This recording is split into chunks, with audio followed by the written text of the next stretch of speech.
오늘은 하나님의 말씀 들으러 오신 줄로 믿습니다. 하나님의 말씀이 우리에게 영의 양식일 뿐만 아니라 우리 생명이 되는 거예요. 오늘 말씀을 잠깐 읽었지만 아직 설명 안 했습니다.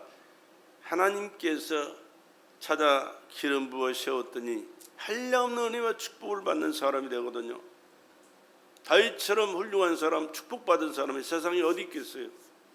오늘 그 시간, 바로 그 시간이 다윗이 하나님 앞에 발견되고 하나님의 축복을 받았던 그 시간인 것처럼 오늘 여러분이 하나님 앞에서 발견되고 하나님 앞에 붙들려 쓰임받고 축복된 삶을 살아가는 귀한 시간 되기를 주님의 이름으로 축복합니다. 그러기 위해서는 하나님 앞에서 우리 자세가 얼마나 중요한지 몰라요. 정자가 돼야 돼요. 자세가 발라야 됩니다.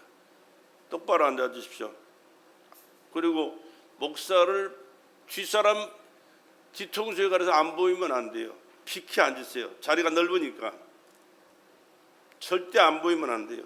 보여야 되고 정시 정처, 정자 정시 정청, 항상 말씀을 들어야 돼요. 말씀을 안 듣고 딴 생각하면 안 돼요. 뭐라고 말씀하시느냐? 하나님이 지금 누구에게 말씀하십니까? 내게 말씀하십니다. 할렐루야. 내게 말씀하신다. 내게 말씀하신다. 따라합시다. 내게 말씀하신다. 김 목사 얘기로 들어서는 안 돼요. 김 목사는 여러분한테 말할 자격이 없는 사람이에요. 그러나 하나님이 세우셨기에 하나님의 말씀을 대언하는 시간이라 하나님의 말씀을 전하는 그 심정으로, 간절한 심정으로, 참으로 어떤 때는 두려운 마음으로 책망하는 말씀도 드리고 간절하게 사모하는 마음으로 받으라고 애절하는 마음도 담아서 드립니다. 하나님의 말씀으로 받으시기를 주의 이름으로 축복합니다. 그럴 때 하나님께서는 여러분의 마음을 받아들이고 여러분의 마음속에 자정하시고 깨닫게 하시고 간직하고 그 말씀에 순종하면서 하나님의 놀라운 역사를 체험하고 축복 가운데 살게 하실 줄로 믿습니다. 오늘 말씀의 제목은요, 하나님께서 찾는 사람, 하나님께서 찾으시는 사람. 뭐하는 사람? 하나님께서 찾으시는 사람. 누가 돼야 되겠습니까? 내가 돼야 돼요. 내가 돼야 돼요. 다른 사람 다 찾음바 되지만 내가 찾음바 되지 못하면 미안하지만 별 볼 일 없는 존재로 지나고 말해요. 그러나 수많은 사람이 있지만 그러나 그런 사람 다 제껴놓고 하나님께서 나를 찾아주셔서 내가 하나님께 찾음바 된다면 그 사람은 복된 삶으로 하나님께 영광 돌려드리고 하나님의 놀라운 역사를 경험하고 하나님의 놀라운 일들을 이루어가게 될 줄로 믿습니다. 오늘 20절 말씀을 보세요. 내가 내 종 다윗을 찾아 나의 거룩한 기름으로 부었도다. 내가 내 종 다윗을 찾아. 누가 하신 말씀이에요? 하나님이 하신 말씀이에요. 다윗을 찾았다니까요. 하나님께서.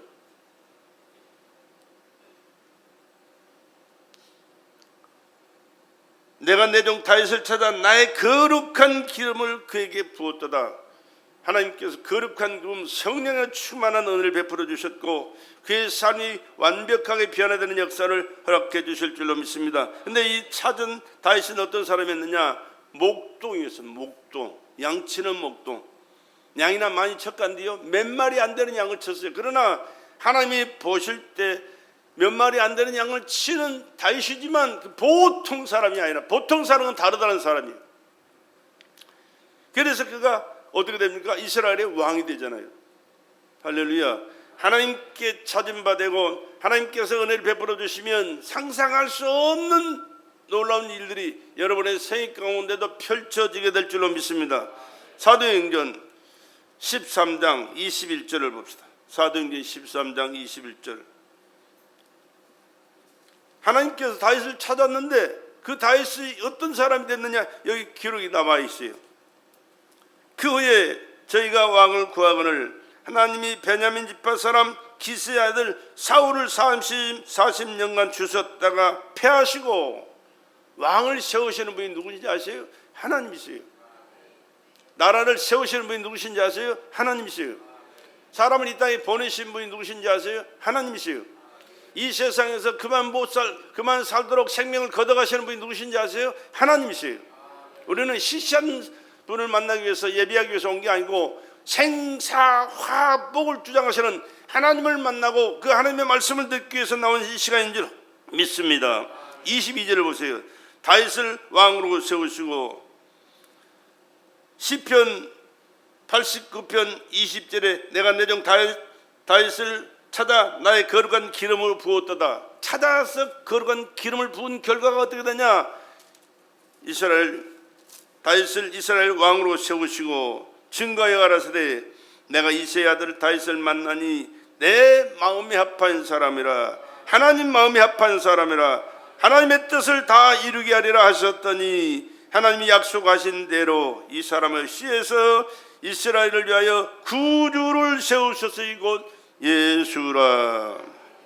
하나님께 찾은 바 되고 하나님께서 기름 부어 그를 들어 쓰시면 상상할 수 없는 놀라운 일들을 경험하게 될 것이고 넘치는 축복과 위대한 역사를 이루는 하나님의 사람으로 쓰임받게 될 줄로 믿습니다. 이 보통 얘기가 아니에요. 이거. 사도행전 4장 요한복음 4장 21절로 23절에도 하나님 말씀하시잖아요. 찾아봐요. 예수께서 가라사대 4장 21절 24절 22절 봅시다. 너희는 알지 못하는 것을 예비하고 우리는 아는 것을 예비하는 이는 구원이 유대인에게서 남이니라. 아버지께 참으로 예비하는 자들은 신령과 진정으로 예비할 때가 하나 곧 이때라. 아버지께서는 이렇게 자기에게 예배하는 자들을 찾으시느니라. 하나님은 뭐 하는 자를 찾아요? 잘생긴 사람 찾아요? 돈 많은 사람 찾아요? 체격 좋고 훌륭한 사람 찾아요? 그런 사람 안 찾아요. 예배하는 자를 찾으신다.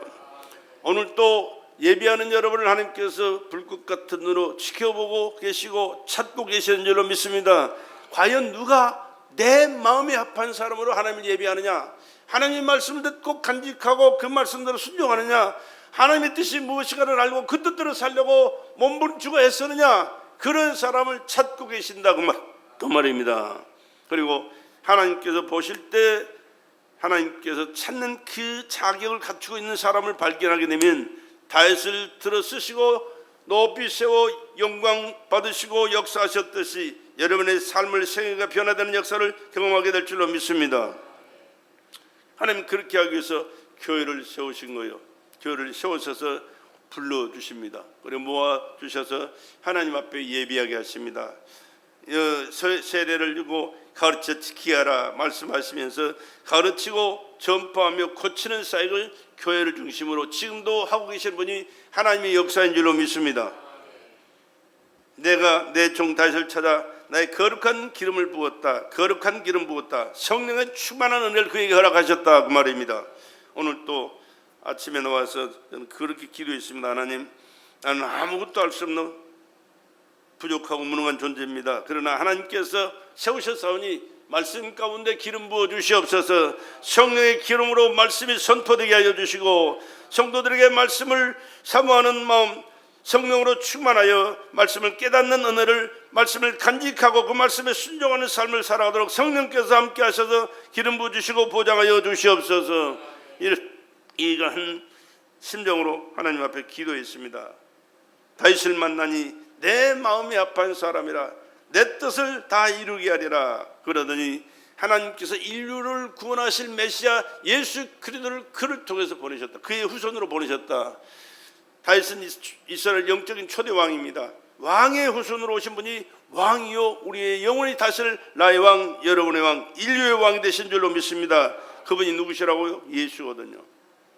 시시한 계획을 세우시고 시시한 일을 이루기 위해서 보내신 것이 아니고 지명하여 부른 것이 아니고 그를 찾아 기름 부은 것이 아니고 사람이 상상할 수 없는 놀랍고 큰 일을 이루시기 위하여 하나님께서는 불꽃 같은 눈을 찾고 찾아서 다윗을 세워서 기름 부으시고 그 엄청난 일을 이루셨다 그 말입니다. 그러면 다윗이 살았던 그 시대의 사람들이 얼마나 많은 사람들이 있었느냐, 얼마나 많은 사람 가운데 다윗을 찾았느냐. 성경에 거기 다 기록이 되어 있어요. 다윗이 왕이 돼서 사람 수를 계수했습니다. 근데 그것은 하나님이 기뻐하시는 계시가 아니었어요. 자기의 명예를 드러내려고 했던 거기 때문에 하나님 앞에 책망들었어요. 그리고 벌도 받았어요. 엄청난 사람이 죽었습니다.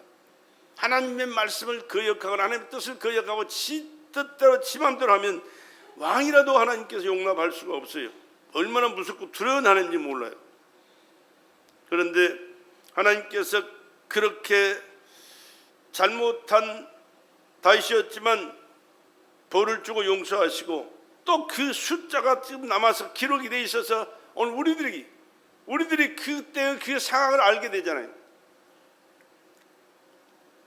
백성 중에 수요가 이스라엘 중에 칼을 뺄 만한 사람이 110만 명, 이스라엘 그때 당시에. 그리고 유다 백성이 47만 명. 그러니까 157만 명이 남자들이 칼을 빼들고 전쟁할 수 있는 그런 숫자에 있었습니다. 그 사람들 중에 다윗을 찾았는데 다윗이 지금 왕이 됐을 때 일이고, 그러면 왕이 되기 전 다윗이 목동으로 있을 시대가 그때라면 한 150만 명 정도 된다 그래요. 150만 명. 그러니까 150만 명을 서치하시는 거예요. 어떤 놈이 내 마음에 드는 사람이냐, 어떤 놈을 들어 쓰실 수 있는 사람이냐, 어떤 놈이 내 말을 잘 듣고 하나님의 그 놀라운 역사를 이룰 사람이냐 찾았더니 다윗이 하나님께서 다윗을 찾게 된 것입니다. 그리고 하나님께서 그를 통해서 하나님의 계약 놀라운 뜻을 이루시는 일을 계획하시고 이루신 줄로 믿습니다. 그러면 오늘 우리나라 사람 얼마입니까? 5,300만이라고 그러죠. 기독교인은 몇 명입니까? 1,000만 명이라고 그래요. 1,000만 명. 1,000만 명 안 돼요. 많이 줄었어요. 아무튼 그런 사람들 중에 하나님께서 오늘 또 내 마음에 맞는 사람이 누구냐, 내가 쓸 수 있는 사람이 누구냐, 나를 기뻐서 내 말에 충성스럽게 주의 뜻을 이루게 하여 나를 써주십시오 할 만한 사람이 어디 있겠느냐, 몇 사람이 되겠느냐 하고 찾고 계신다는 사실을 우리는 기억하시고, 누가 돼야 돼요? 내가 돼야 돼요. 내가 될 때 복된 주의 자녀로 쓰임받고 주의 영광을 누리게 될 줄로 믿습니다. 또 지구상의 교회가 참 많습니다. 우리나라에마다 5만에서 6만 명, 6만 교회가 있습니다. 아니 원래는 6만 교회가 있었는데 문정부 때 한 10,000 교회가 문 닫았어요. 그러면서 또 계속해서 문 여는 교회도 있고 문 닫는 교회도 있지만은 한 5만 이상은 됩니다. 교회라고 다 하나님이 기뻐하시는 교회냐? 아니요.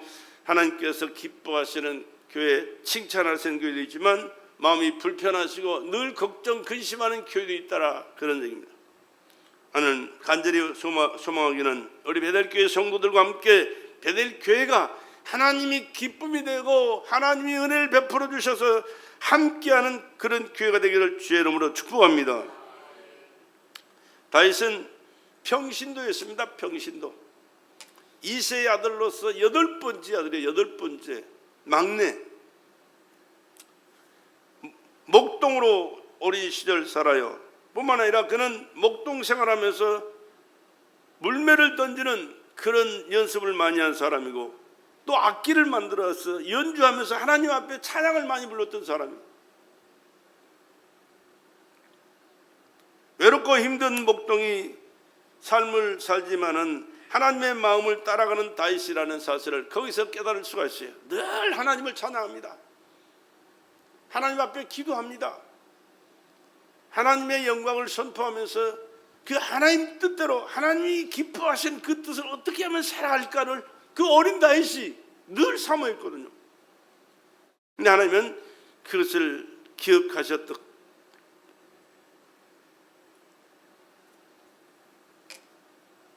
그런데 그것만이 아니고요, 양떼를 돌보는 과정 속에서 그가 어떻게 그 양떼를 쳤는가에 대한 말씀이 성경에 기록되어 있습니다.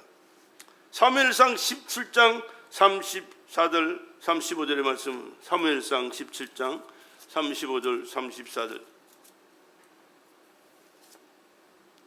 다윗이 사울에게 고하되 주의 종이 아비의 양을 지킬 때 사자나 곰이 와서 양떼에서 새끼를 움키면, 양떼를 지킬 때 사자나 곰은 왜 와요? 양 잡아 먹으려고 오는 겁니다. 양 잡아 먹으러 올 때 내가 따라가서 그것을 치고 그 입에서 새끼를 건져내고 그것이 일어나 나를 해하고자 하면 내가 그 수염을 잡고 그것을 쳐 죽였나이다. 이거 보통 일입니까? 이게 누구나 할 수 있는 일이에요? 할 수 없는 일이에요. 근데 다윗은 그렇게 했다고. 그만큼 양을 사랑했고 양을 철저하게 지켰고 또한 그 양을 지키는 그 삶을 천직으로 여겨 살았어요. 그런데 하나님은 그것을 기쁘게 보신 거예요. 하나님께서 그것을 통하여 하나님께서 합한 마음, 내 마음이 합한 아들이 되겠구나, 내 마음이 합한 사람이 되겠다라고 그걸 인정하신 거예요. 그 마음이 또한 하나님의 마음이었거든요. 이스라엘 백성들을 하나님은 자기 양이라고 그랬었는데 양은 이렇게 지키는 자가 없으면 살아갈 수가 없어요. 그런데 다윗이 몇 마리 안 되는 양이지만 그렇게 철저하게 생명을 다해서 지키는 그 모습을 바라보면서 내가 이 백성을 그에게 맡기면 하나님께서 다윗이 잘 돌볼 것이라고, 잘 지킬 것이라고, 편안하게 잘 살 수 있도록 그는 인정하신 거예요. 보통 일이 아닙니다. 그 양을 치는 다윗의 그 마음이 하나님의 마음과 같다, 그런 얘기입니다. 사자나 곰을 상대하는 다윗의 모습, 목숨 걸고 목자의 사명을 감당하는 그 모습을 바라보면서 그래, 내 모습이 네 모습이구나, 네 모습이 내 모습이구나, 그렇게 인정하시는 놀라운 역사를 경험한 줄로 믿습니다. 몇 마리 안 되는 양이요, 몇 마리 안 되는 양, 수많은 양떼가 아닙니다. 몇 마리 안 되는 양. 이혜영 박사가 하는 얘기가 있습니다. 작은 것은 작은 것이 아니다, 그런 얘기가 있습니다. 건강검진을 하다 보면요, 검사하는 과정이 많죠. 근데 피를 빼요. 피를 다 뺍니까? 아니요, 조금 뺍니다. 조금 빼서 검사하는데 그 조금 속에 내 몸속에 있는 그 모든 것이 다 들어있어요. 조금 빼요. 수질 검사한다고 합시다. 수질 검사할 때 물 다 검사합니까? 그 조금 갖다가 검사해요. 그 속에 다 들어있습니다. 적은 것이 적은 게 아닙니다. 모든 것이 그 속에 다 있거든요. 이 세상도 작은 것으로 모여 있습니다. 이루어져 있습니다. 하나님께서도 작은 것, 작은 일을 중요하게 보시고 계신다는 사실을 우리 잊지 맙시다. 하나님께서 작은 일을 작다고 그냥 무시하지 않아요. 적은 일에 충성하는 자에게 큰 것 맡기는 줄로 믿습니다. 하나님 앞에서는 적은 게 적은 게 아니에요. 언제든지 하나님께서는 그 적은 일을 중요하게 여기고 잘 감당하는 자에게 더 크고 더 중요한 일들을 맡긴다는 사실을 우리는 잊어서는 안 됩니다.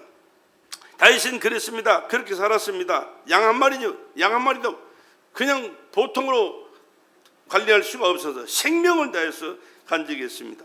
그리고 그런 사람들을 하나님께서 인정하시고 높여주실 때는요, 한 단계 한 단계 높여주는 게 아니고 맨 밑바닥에 있는 사람 제일 높은 곳에 올려줘요. 다윗이 그렇잖아요. 목동이었는데 하나님께서 다윗 왕으로 세우셨잖아요. 요셉이는 어떤 사람이었습니까?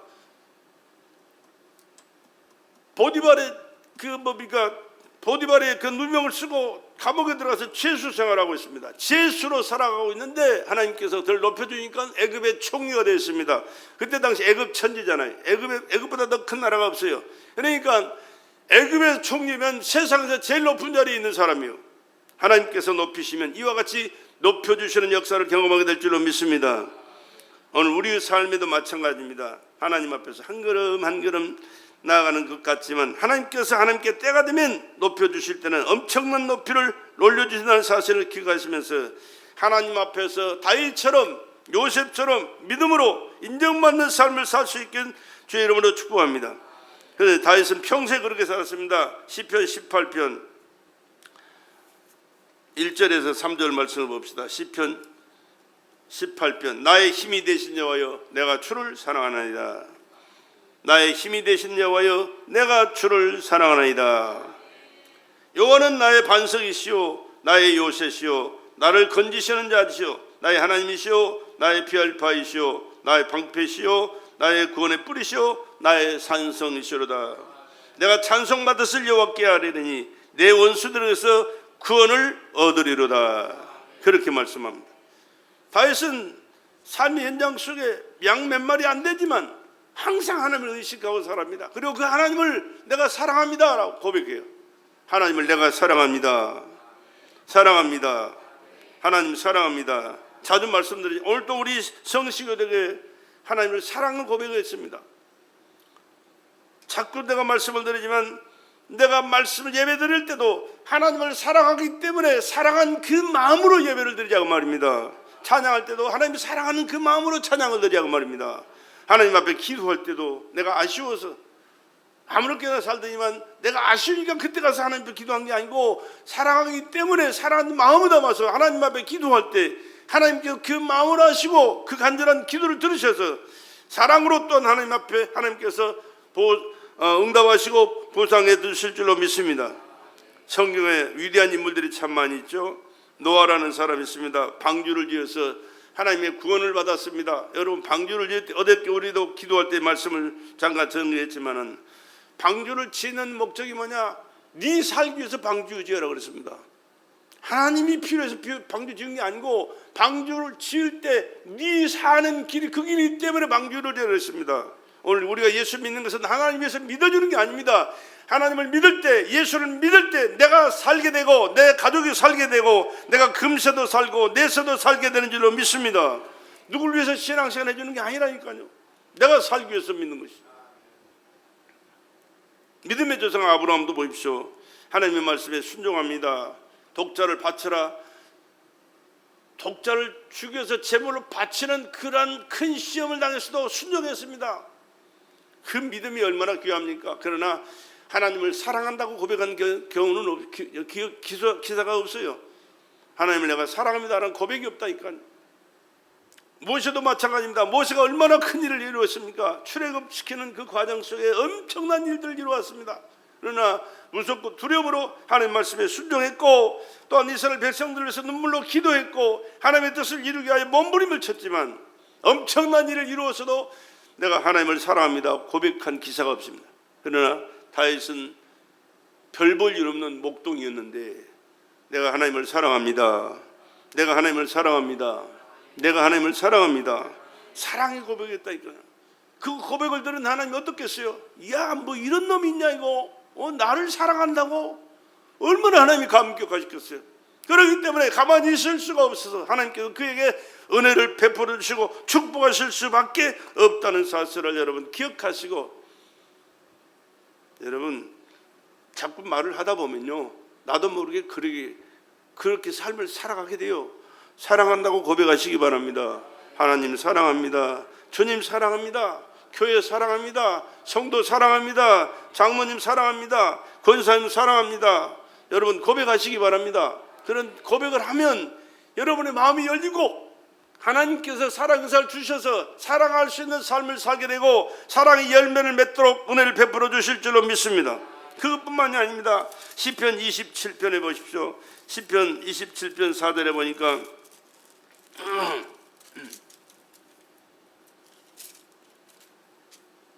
내가 여호와께 청하였던 한 가지 일 곧 그것을 구하리니 곧 나로 내 생전에 여호와의 집에 가여 여호와의 아름다움을 낭망하며 그 전에서 사모하게 하실 것이라. 하나님의 전을 사모했습니다. 하나님의 성전을 얼마나 사모했는지 몰라요. 여러분 하나님의 성전을 얼마나 사모하시며 사십니까?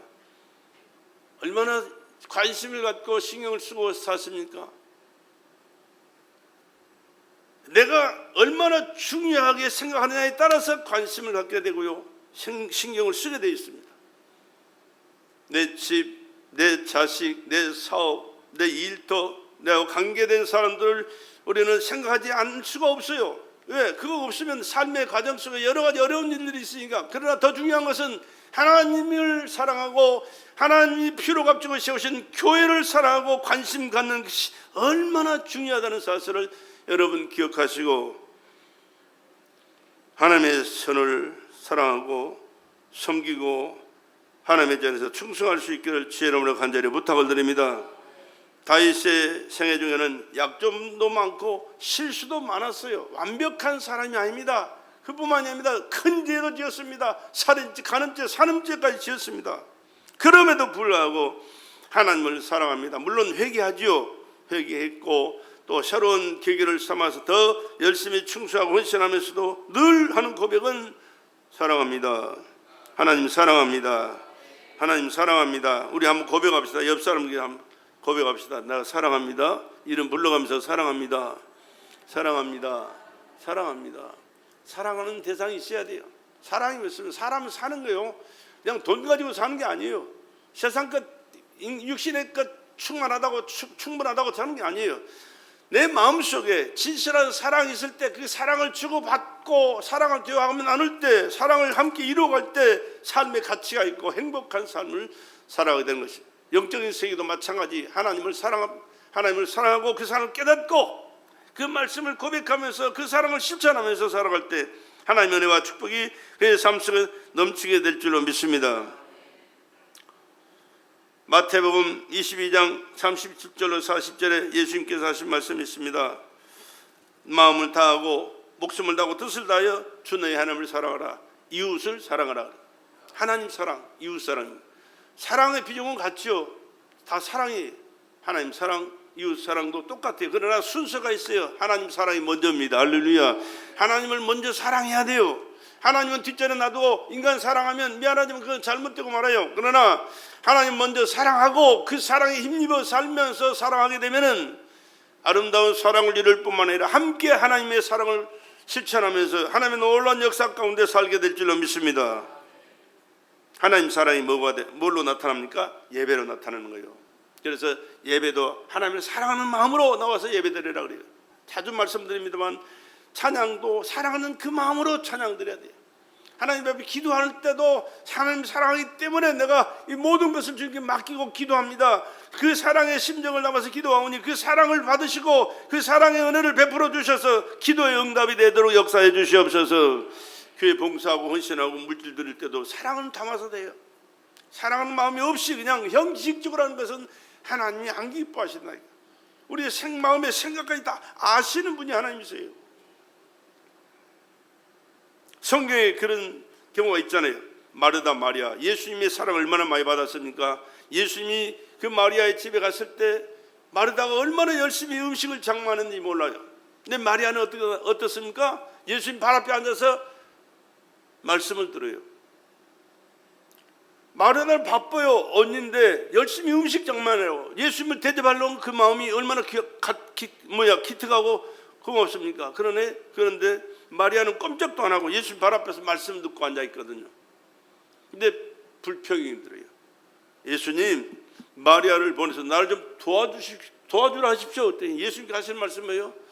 마르다라 많은 일로 분주하지 말고 말하라. 마리아는 오히려 좋은 편을 택했다. 여러분, 하나님 앞에 나와서 하나님을 예배하고 하나님의 말씀을 듣고 하나님 뜻이 무엇인지 깨닫고 하나님 중심의 삶을 사는 삶을 중요하게 여기고 먼저 할 수 있기를 주의 이름으로 축복합니다. 하나님은 그것을 기뻐하신다니까요. 대접하는 것 물론 하지 말라는 얘기가 아니라 중요하죠. 그러나 하나님 앞에 먼저 예배 드리는 것이 중요하다 그 말입니다. 하나님의 말씀 듣는 것이 중요합니다. 하나님 말씀 듣고 깨달아 순종하는 것이 중요합니다. 그러고 나서 대접할 때 하나님 기뻐하셨어요. 예수님이 그 말씀을 그렇게 하시고 나서 끝났을 때 어떻게 됐겠어요? 마르다는 일도 안 하고 예배만 드렸습니까? 아니요. 마리아는요 예배도 드렸고 일도 했어요. 그런데 마르다는 일만 하고 만 거예요. 한마디로 말해서. 왜?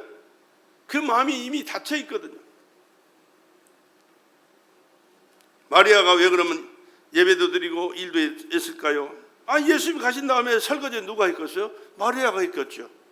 마리아가 내비뒀고서 너 이 설거지는 네가 해 했을 거 아니에요? 하나님 앞에 먼저 예배를 통해서 하나님의 말씀을 듣고 하나님의 뜻을 깨닫고 하나님 기쁘신 뜻대로 살아갈 때 하나님의 은혜가 그에게 임하고 나중에 사랑을 실천을 해나가는 그 삶을 통해서 열매가 맺혀지는 결과를 가져오게 될 줄로 믿습니다.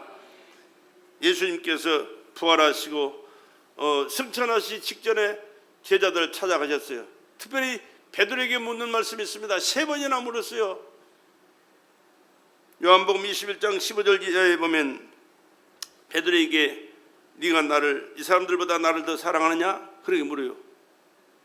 예수님 자신 사랑하느냐 물어봐요. 다른 사람 사랑하는 거 묻는 게 아니에요.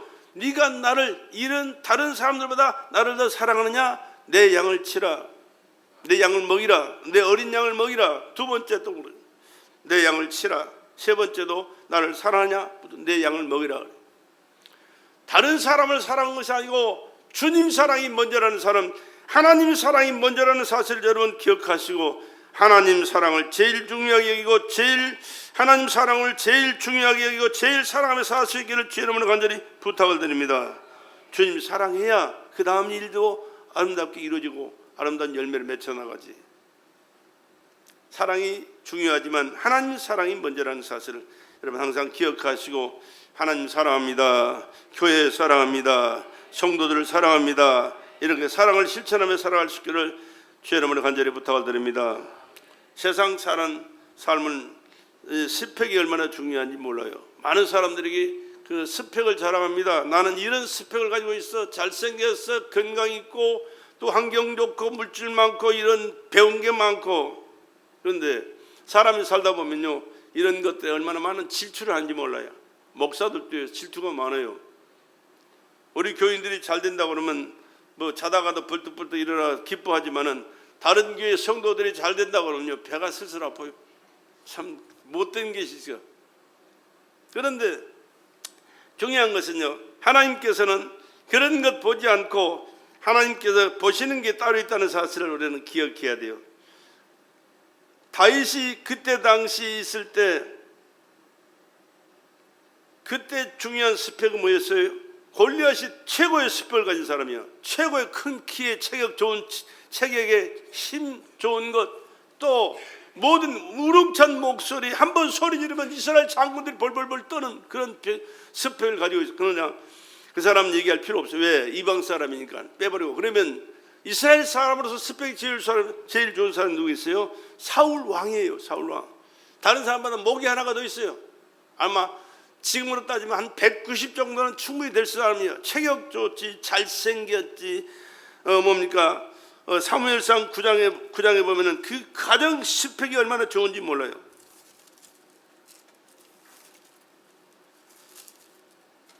베냐민 지파의 기스라 이름하는 유력한 사람이 있으니 그는 아비엘의 아들이요, 스롤의 손자요, 베고라스의 증손이요, 아비아의 현손이라 베냐민 사람이더라. 얼마나 대단한 족보를 가졌는지 몰라요. 5대를 기록해놨어요. 또한 그가 얼마나 잘생겼다고요? 잘생겼어요. 키가 보통 사람보다 머리 하나가 더 있었어요. 다윗이 물매를 가지고 골리앗을 죽이겠다고 나갔는데, 전쟁에 나가려면 갑옷을 입어야 된다. 자기 갑옷을 입어주니까 맞지를 않아요. 커가지고 움직일 수가 없어요. 그래서 던져버리고, 나는 맞지 않아서 안 되겠습니다. 나는 내가 갖고 있는 이 물매 가지고 나가겠습니다. 그래서 물매를 돌려 휙 쳐서 이마를 맞아 죽었잖아요. 그런데 우리가 잘 살펴보면요, 잘생겼지, 건강하지, 멋있지. 그런데 그 사람이 질투의 대상이 돼야 되는데, 그 왕 사울이 누구를 질투합니까? 다윗을 질투해요. 왕복을 입고 왕의 권세를 가지고 나라를 통치하는 사울이 목동 옷을 입고 목동으로 사는 그 다윗을 질투한다니까요. 왜 그렇습니까? 하나님의 은혜가 다윗에게 있기 때문에. 할렐루야. 하나님의 은혜가 충만한 사람을 세상 사람들이 질투하게 돼 있어요. 믿음의 사람들도 질투해요. 그러나 중요한 것은 하나님께서 주신 은혜는 누구도 터치할 수 없다는 사실을 기억하시고, 날마다 순간마다 하나님의 은혜를 달라고 기도하시고 하나님의 은혜 가운데 살아갈 수 있기를 다시 한번 주의 이름으로 간절히 부탁을 드립니다. 다윗은 언제나 과거에 하나님과의 관계를 중요하게 여기고 그렇게 살았기 때문에 하나님께서는 그를 내버려 두실 수가 없어요. 하나님께서는 중요한 모든 것을 그에게 베풀어 주셔서 하나님의 은혜와 축복을 받아서 모든 사람들이 질투하지만 하나님의 영육간에 복된 역사를 이루는 사람으로 아름답게 쓰임받게 된 줄로 믿습니다. 여호수아 11장 22절 21절 22절에 보면 이스라엘 자손이 아낙 사람들이 살고 있었거든요. 이스라엘 백성들이 사는 이스라엘 땅에서. 그런데 그곳에는 어떤 사람이 살았느냐 그러면 하나님께서 이스라엘 백성들에게 말씀하신 것을 이방 사람들 다 죽이라 그랬어요. 다 죽여라. 하나도 남기지 말고 죽여라 그랬는데 가사와 가드와 아스도레는 약간 사람이 남았더라 그랬어요. 약간 사람 남았어요. 왜? 하나님께서 다 죽이라고 그랬는데 그 죽이지 않고 남겨둔 그것들이 문제의 씨앗이 된단 말이에요. 그러면 골리앗이 어디 사람이냐? 가드 사람이에요. 가드 사람. 가드 사람을 다 죽였으면 골리앗이 태어날 수가 없어요. 근데 하나님의 말씀에 순종하지 않고 가드 사람을 남겨뒀더니 그곳에서 그 체격 좋은 사람이 나타나서 이스라엘 백성들을 괴롭히고 하나님을 거역하고 대적하는 이 못된 자가 나타났다고 말이에요. 그렇기 때문에 우리는 하나님의 말씀이 이해가 안 돼도 하나님 말씀에 순종하는 것이 내 삶의 과정 속에 일어나는 문제가 해결되는 그런 결과를 가져온다는 사실을 기억하시고 하나님의 말씀을 깨달아 순종하는 삶을 살아갈 수 있기를 주의 이름으로 간절히 부탁을 드립니다. 가사 사람도 있어요. 가사 사람. 가사 사람 중에 나타나는 사람이 누구냐 하면 들릴라예요. 들릴라 그러면 누굽니까? 삼손이를 괴롭혀가지고 그럽니까? 그를 죽여서 이스라엘 망신 준 사람이 들릴라예요. 가사 사람도 다 죽여버렸으면 들릴라가 태어날 수가 없어요. 그런데 하나님 말씀에 불순종한 결과가 들릴라를 출생시키고 또 삼손을 괴롭히다가 죽게 만든 그런 결과가 나타났다.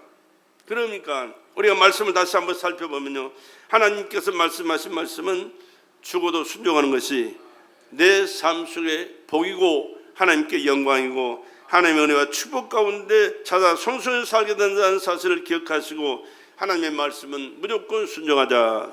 하나님의 말씀은 순종하는 것이 복이에요.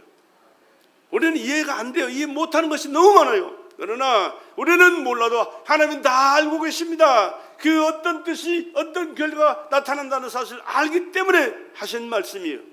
그렇기 때문에 하나님의 말씀은 골라서 하는 것이 아니고 하나님의 말씀은 이해가 안 돼도 내 삶 속에 참 안타까운 일이 일어날 것 같아도 아니 아브라함한테 말씀했잖아요. 이삭을 제물로 바쳐라. 네 사랑한 네 독자 사랑한 이삭을 제물로 바쳐라 말씀했어요. 죽여서 하나님 앞에 제사 드리는 것이 번제거든요. 그런데 그 말씀도 순종했더니 하나님께서 그를 기억하시고 인정하시더니 아브라함도 이삭도 인정받는 자가 되고 하나님의 약속한 모든 은혜와 축복을 받는 복된 자로 살도록 역사하신 줄로 믿습니다. 하나님께서 시험하시는 것이지 가데스 사람 골리앗, 가사 사람 들릴라 하나님 말씀에 순종해서 그들을 다 죽여버렸으면 그런 결과가 나타나지 않았을 텐데 불순종한 결과입니다. 사무엘상 16장 7절에 여호와께서 사무엘에게 이르시되 그 영모와 신장을 보지 말라. 하나님이 보시는 것은 중심을 보신다 그랬거든요. 그런데 이제 이스라엘 사람들이 골리앗과 대치해서 전쟁을 시작하고 있습니다. 근데 얼마나 체격이 좋았느냐. 구척장신이라고 하죠. 구척장신. 근데 하나님께서 사무엘상 16장에 보면은 그렇게 말씀했죠. 다윗을 찾아서 하나님께서 기름 부으실 때 이새의 아들을 엘리압부터 쫙 불렀습니다. 불러서 좋은 체격, 좋은 신장 가지고 나오니까 사무엘 선지자가 그렇게 생각했습니다. 아, 멋있구나, 건강하고 잘생겼구나. 하나님께서 이를 선택해서 기름 부어서 하나님께서 쓰실 하나님의 사람인가 싶어가지고 기름 부으러 올 때 하나님께서 야 스톱해 16장 7절에 그래서 말씀합니다. 여호와께서 사무엘에게 이르시되 그 용모와 신장을 보지 말라. 잘생겼거든요. 사무엘 뭡니까? 이새의 아들 중에 첫째가 엘리압인데 잘생겼어요. 책도 좋아요. 훌륭한 인품이 좋아요. 그러니까 하나님께서 이 사람을 들어 이스라엘 나라를 이끌어갈 지도자로 세우셨구나 싶어가지고 기름을 부으려니까 야 그러지 마, 붓지 마, 기름 붓지 마. 그럼 말리시는 거예요. 그 용모와 신장을 보지 말라. 내가 이미 그를 버렸노라. 나의 보는 것은 사람과 같지 아니하니 사람은 외모를 보거니와 나 여호와는 중심을 보느니라. 나 여호와는 중심을 보느니라. 우리는 외모밖에 못 봐요. 중심을 볼 자격이 능력이 없어요. 시력이 없어요. 그런데 하나님은 외모는 별로 관심이 없으시대. 그런데 우리가 모르는 이 중심을 보시면서 그 사람을 다 알고 계세요. 그 사람을 들어 쓰시고 그 사람을 통해서 하나님의 계획과 놀라운 일들을 이루어 가신다고 말입니다. 사무엘상 17장 24절을 보세요. 그런 결과에 대한 하나님께서 다윗을 통해서 하시는 일들을 계획해 나가시는데, 이렇게 중심을 보시는 하나님이 신장을 보지 말라고 그랬는데 골리앗이 나타나가지고 소리 지릅니다. 근데 이스라엘 백성들을 앞에 놓고 소리 한번 지르면 동네가 쩌글쩌글 울려요. 근데 그 쩌렁쩌렁 울리는 소리에 왕도 숨고 장군들도 숨기 바빠요. 무서워서, 두려워서. 하나님이 뭐라고 했어요? 용모와 신장을 보지 말라. 근데 지금 용모와 신장을 보고 불불 떨고 있다니까, 이스라엘 백성들이.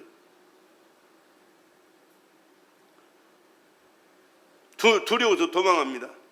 오늘 또 성도들이 그렇습니다. 문제를 보면 하나님을 봐야 되는데, 하나님을 바라봐야 되는데, 말씀 속으로 들어가야 되는데, 말씀과는 상관없이 하나님을 바라보는 눈이 없어.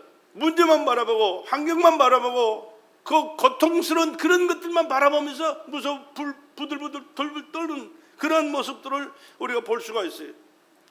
문제보다 크신 하나님 바라보고 여러분의 삶에 필요한 모든 것을 해결해 주실 수 있는 능력자 되신 하나님을 바라보고 사랑한다고 고백하시고 그 하나님 말씀 앞에 순종하면서 살 수 있기를 주의 이름으로 간절히 부탁을 드립니다. 그럴 때 그 하나님 역사하신다고 말이에요.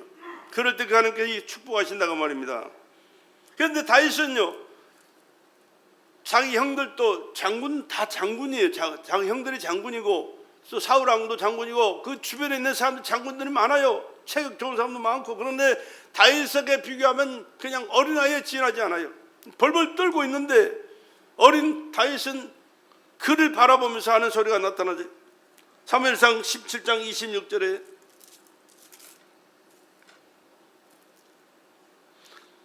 다윗이 곁에 섰는 사람들에게 말하여 가로되 이 블레셋 사람을 죽여 이스라엘의 치욕을 지하는 사람에게는 어떤 대우를 하겠느냐. 이 할례 없는 블레셋 사람이 누구간데 사실은 하나님의 군대를 모욕하겠느냐.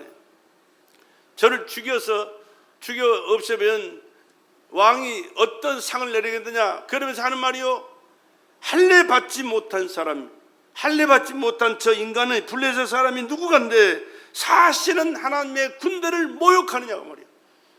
그럼 다시 다른 말로 표현하면 뭐예요? 하나님의 사실은 하나님의 군대인 너희들이 왜 저런 사람들에게 조롱을 받고 있느냐 그 말이에요.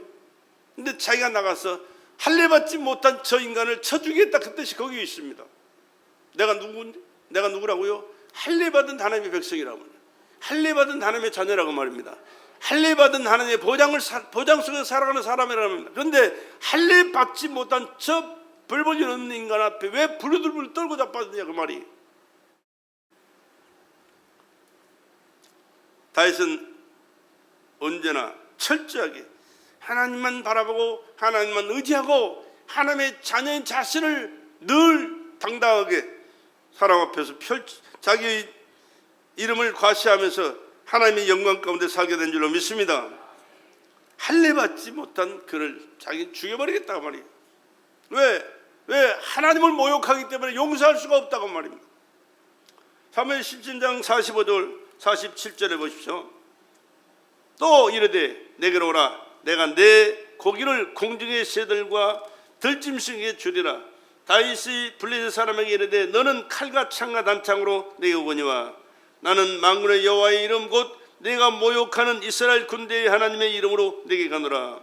오늘 여호와께서 너를 내 손에 붙이시리니 내가 너를 쳐서 내 머리를 베고 블레셋 군대의 시체로 오늘날 공중의 새와 땅의 들짐승에 주어 온 땅으로 이스라엘에게 하나님이 계신 줄을 알게 하겠고 또 여호와의 구원하심이 칼과 창에 있지 아니함을 이 무리로 알게 하리라. 전쟁은 여호와께 속한 것인지 그가 너희를 우리 손에 붙이시리라. 전쟁은 여호와께 속한 것인지 그가 너희를 우리 손에 붙이시리라. 다윗이 누구라고요? 양치기 소년이라니까요. 체격이 어떻다고요? 사울의 갑옷이 맞지 않아서 입을 수가 없었어요. 투구도 쏘니까 내 눈이 안 보여. 내려가지고 다 벗어던져지고 어린 소년이에요. 근데 그의 고백은 소년의 고백입니까? 하나님의 백성에 하나님이 마음에 들고 하나님께서 보장해 주실 수밖에 없는 믿음의 고백을 당당하게 선포한 하나님의 사람인 줄로 믿습니다. 이게 믿음이에요. 이게 하나님의 그 능력과 건너에서 움직일 수 있는 그 모든 힘을 받을 수 있는 자격자예요.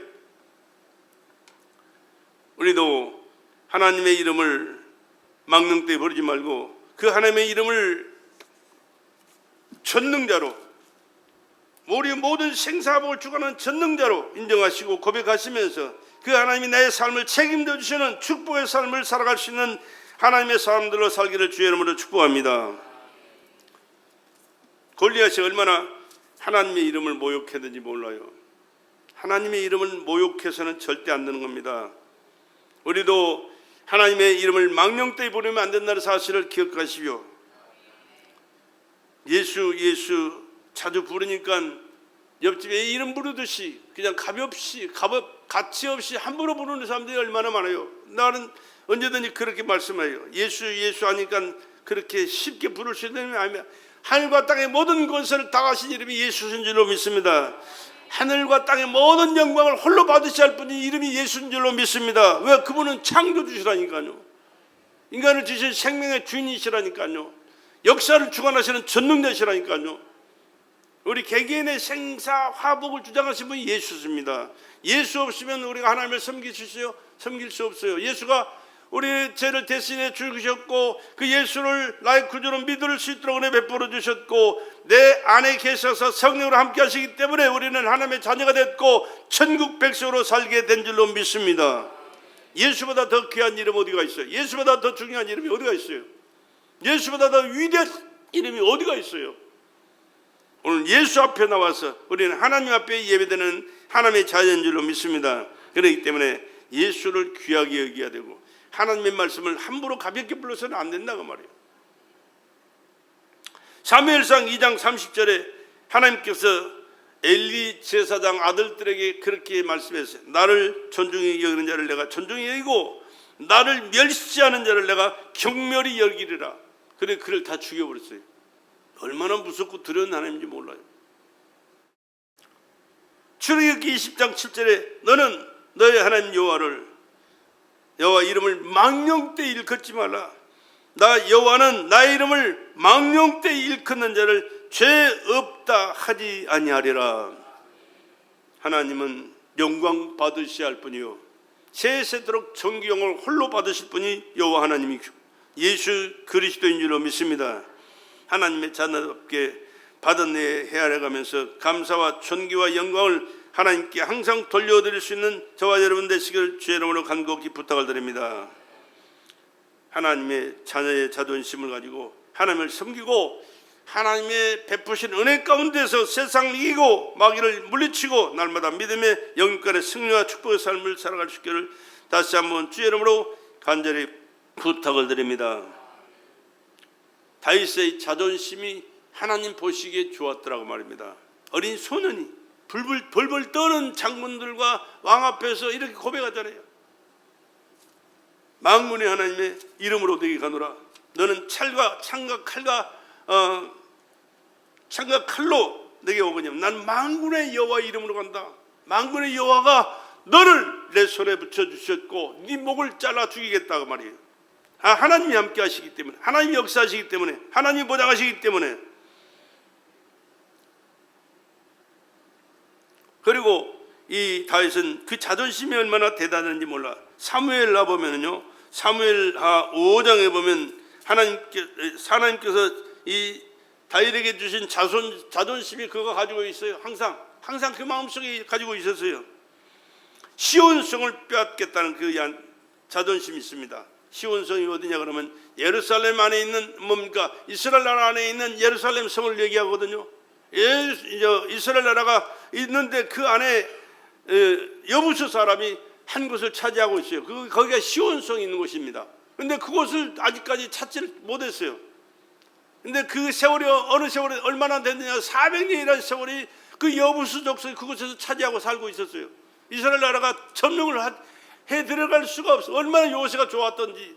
근데 사울은 왕으로 있으면서도 그 나라를, 그 땅을 차지하겠다는 욕심이, 생각이 한 번도 없었어요. 근데 다윗은 왕이 아니라 어린 소년인데도 그 마음이 항상 그 마음속에 있었어요. 하나님께서 그 중심을 보고 계신 겁니다. 또 사무엘상 6장에는 이 방치된 법궤를 모셔오겠다는 그 마음이 항상 그에게 있어요. 그런데 사울은 거기에 전혀 관심이 없어요. 신경도 안 썼어요. 하나님 앞에 예배도 드린 적이 없어요. 사울 왕은. 그냥 하나님께서 버리신 겁니다.